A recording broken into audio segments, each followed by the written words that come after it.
নমস্কাৰ এক্সাম বন্ধু চেনেলটোলৈ স্বাগতম জনাইছো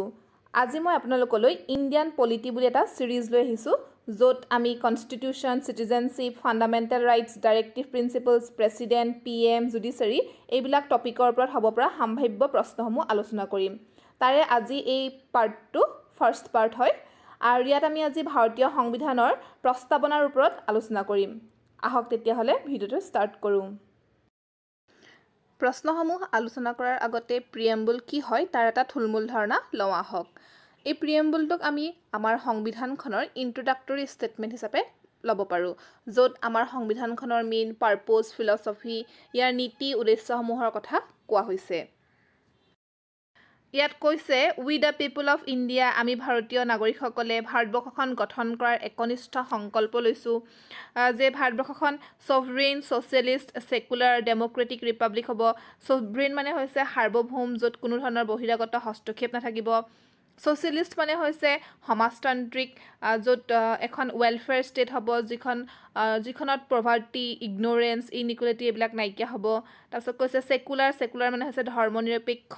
য'ত কোনো ধৰণৰ একটা ধৰ্মক মানে প্ৰাধান্য দিয়া নহব ষ্টেটৰ কোনো ধৰণৰ ধৰ্ম নাথাকিব প্ৰতিজন ব্যক্তিয়ে নিজৰ ইচ্ছা অনুযায়ী যিকোনো ধৰ্ম গ্ৰহণ কৰিব পাৰিব প্ৰেক্টিছ কৰিব পাৰিব এইটো কথা কৈছে ডেমোক্ৰেটিক মানে হৈছে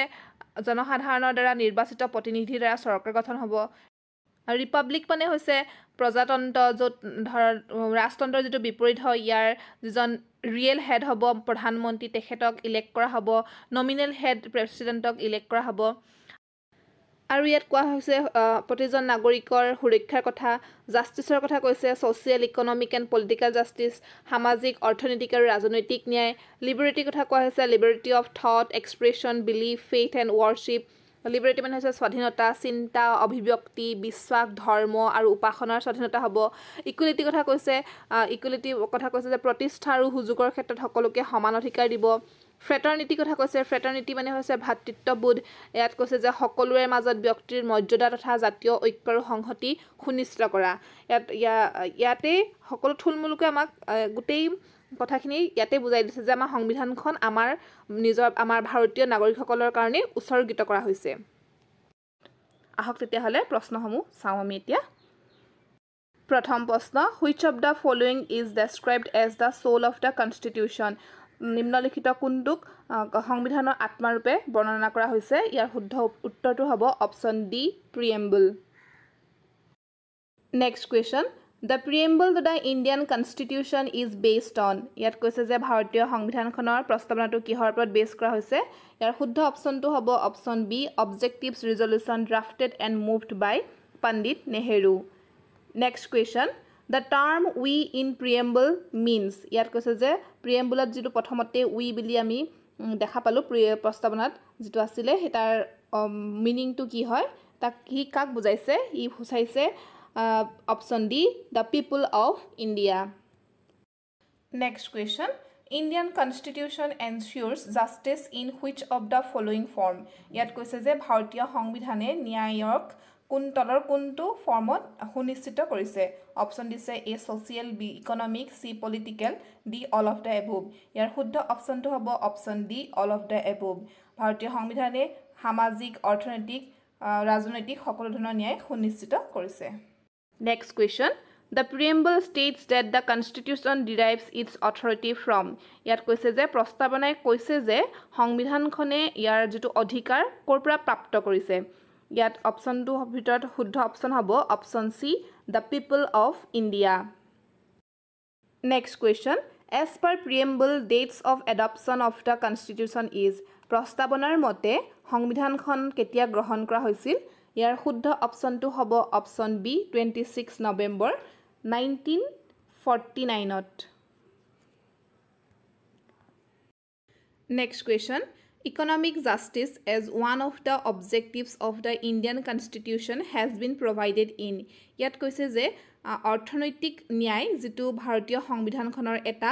উদ্দেশ্য হয় হেতু ইয়াত কোড প্ৰভাইড কৰা হৈছে অপচন দিছে the preamble and the fundamental rights the preamble and the directive principles of state policy the fundamental rights and the directive principles of state policy none of the above ইয়াৰ শুদ্ধ অপশ্যনটো হ'ব option B the preamble and the directive principles of state policy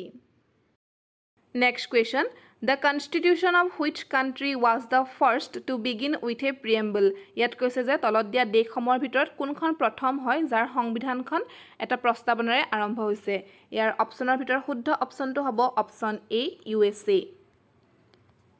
next question The ideal of liberty, equality and fraternity in the preamble have been taken from. ইয়াত কোৱা হৈছে যে আমাৰ প্ৰস্তাৱনাত যিটো যি লিবাৰেটি স্বাধীনতা সমতা আৰু ভাতৃত্ববোধৰ আদৰ্শ আছে সেইটো ক'ৰ পৰা লোৱা হৈছে সেইটো লোৱা হৈছে ফ্ৰেঞ্চ ৰিভলিউচনৰ পৰা next question What does the term secular mean in the Indian context? ইয়াত কৈছে যে প্ৰস্তাৱনাত যিটো সেকুলাৰ ধৰ্মনিৰপেক্ষতাৰ কথা ক'লে তাৰ ভাৰতবৰ্ষত ইয়াৰ অৰ্থটো কি ইয়াৰ অৰ্থটো হ'ব option C All religion are equal in the eyes of the government and the state does not uphold any particular religion as its official religion. Next question. The word sovereign mentioned in the preamble implies. ইয়াত কৈছে যে প্ৰস্তাৱনাত উল্লেখ থকা sovereign সাৰ্বভৌম শব্দটোৱে কি হুচাইছে option দিছে A India is an independent state. India is neither a dependency nor a dominion of any other nation. India is free to conduct its own affairs both internal and external. মই আৰম্ভণিতে সাৰ্বভৌমত্বৰ কথা কওঁতে কৈছিলোঁ যে ভাৰতবৰ্ষখন এখন স্বাধীন ৰাষ্ট্ৰ প্ৰথম অপশ্যনটো আহি গ'ল আৰু ই কোনো ধৰণৰ বহিৰাগত শক্তি বা কোনো ৰাজ্য বা ৰাষ্ট্ৰৰ অধীন নহয় আৰু ইয়াত যিবিলাক ইণ্টাৰনেল হওক বা এক্সটাৰ্নেল যিবিলাক আন্তঃগাত ভিতৰৰ হওক বা বাহিৰৰ যিবিলাক কাৰ্য হয় তাক সমাধান কৰিবৰ কাৰণে সম্পূৰ্ণভাৱে মুক্ত তেতিয়াহ'লে ইয়াৰ শুদ্ধ অপশ্যনটো হ'ব option D all of the above next question The preamble to the Indian Constitution aims at securing. ইয়াত কৈছে যে ভাৰতৰ সংবিধানৰ প্ৰস্তাৱনাই কি মানে সুৰক্ষিত কৰাৰ কি লক্ষ্য কৰিছে অপশ্যন দিছে dignity of individual and unity and integrity of the nation, fundamental rights to the citizens of India, fundamental rights to all individuals, security of tenure to all government servants. ইয়াৰ শুদ্ধ অপশ্যনটো হ'ব option A dignity of individual and unity and integrity of the nation মানে সকলো ব্যক্তিৰ মাজত ব্যক্তিৰ মৰ্যাদা তথা জাতীয় ঐক্য আৰু সংহতি সুনিশ্চিত কৰা next question preamble has been amended by which amendment act ইয়াত কৈছে যে প্ৰস্তাৱনাখন সংশোধন কৰা হৈছিল কোনখন সংশোধনী আইনৰ মতে অপশ্যন হ'ব option B 42nd constitutional amendment actৰ জৰিয়তে next question In which year 42nd Constitution Amendment was held? ইয়াত কৈছে যে 42 নম্বৰ সংশোধনীখন কেতিয়া হৈছিল এটো হৈছিল 1976ত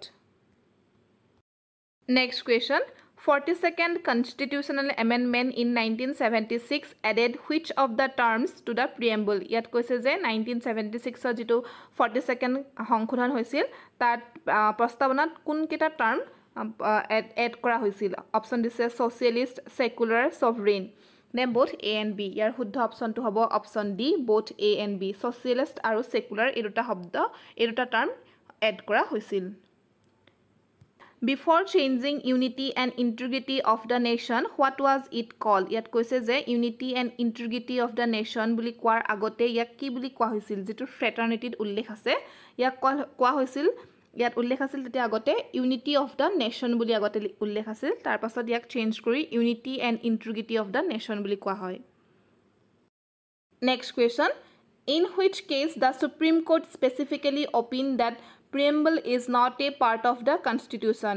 ইয়াত কৈছে যে তলৰ কোনটো কেছত উচ্চতম ন্যায়ালয়ে এটা অপিনিয়ন দিছিল যে প্ৰস্তাৱনাটো সংবিধানৰ অংশ নহয় ইয়াৰ শুদ্ধ অপশ্যনটো হ'ব option A Berubari union case Next question. In which case the Supreme Court rejected the earlier opinion and held that preamble is an integral part of the Constitution. ইয়াত কৈছে যে উচ্চতম ন্যায়ালয়ে আগতে যেটো অপিনিয়ন দিছিল যে preamble-টো সংবিধানৰ অংশ নহয় আৰু হেতু চেঞ্জ কৰি কোনটো কেছত আকৌ কৈছে যে preamble-টো সংবিধানৰ এটা ইন্টিগ্ৰেল পাৰ্ট হয় হেতু হ'ব Kesavananda Bharati case Next question. The preamble can be subjected to constitutional amendments exercised under which article? ইয়াত কৈছে যে preamble to সংবিধান সংশোধনীৰ কোনটো আৰ্টিকলৰ আন্ডাৰত সংশোধন কৰিব পাৰি ইয়াত হ'ব শুদ্ধ উত্তৰটো হ'ব option C article 368 next question is the preamble of the Indian constitution amendable ইয়াত কৈছে যে ভাৰতীয় সংবিধানৰ যিটো প্ৰস্তাৱনা হয় সেইটো সংশোধন কৰিব পাৰিনে এই প্ৰশ্নটো এটা কাৰণে উত্থাপিত হ'ল যে আমি দেখা পাইছিলোঁ বেৰুবাৰী ইউনিয়ন কেছত সুপ্ৰিম কোৰ্টে ৰায়দান দিছিল যে প্ৰিএম্বলটো সংবিধানৰ অংশ নহয় বুলি যদি সংবিধানৰ অংশ নহয় তেতিয়াহ'লে আমি এটা সংশোধন কৰিব নোৱাৰোঁ কিন্তু তাত তেওঁলোকৰ এটা পইণ্ট মিছ হৈ গ'ল যিটো তেওঁলোকে কেশৱানন্দ ভাৰতী কেছত গম পালে যে প্ৰিএম্বলটোকো ভাৰতৰ সংবিধানৰ আনবিলাক অংশৰ দৰে এডপ্ট আৰু ইনেক্ট কৰা হৈছিল যদিহে ইয়াক এডপ্ট আৰু ইনেক্ট কৰা হৈছিল তেতিয়াহ'লে ই সংশোধন কৰিব পাৰি চ' তেওঁলোকে ৰায়দান দিলে যে প্ৰিএম্বলটো ইণ্ডিয়ান কনষ্টিটিউশ্যনৰ এটা ইণ্টিগ্ৰেল পাৰ্ট হয় আৰু যদি ইণ্টিগ্ৰেল পাৰ্ট হয় তেতিয়াহ'লে বাকী অংশবিলাকৰ দৰে ইয়াক আৰ্টিকল 368ৰ আণ্ডাৰত পাৰ্লিয়ামেণ্টে সংশোধন কৰিব পাৰে কিন্তু তাত এটা কণ্ডিশ্যন দিছে যে ইয়াক মানে সংশোধন কৰিব পাৰিব বাট তাৰ বেছিক ষ্ট্ৰাকচাৰটো কেতিয়াও চেঞ্জ কৰিব নোৱাৰে চ' ইয়াৰ অপশ্যন হ'ব option C can be amended without altering the basic structure এইটো আজি পাৰ্টৰ শেষ প্ৰশ্ন যদিহে আপোনালোকে ভিডিঅ'টো চাই ভাল পালে তেতিয়াহ'লে লাইক কৰিব লগতে বন্ধু বান্ধৱীসকললৈ শ্বেয়াৰ কৰি দিব আৰু চেনেলটো ছাবস্ক্ৰাইব কৰিব নাপাহৰিব ধন্যবাদ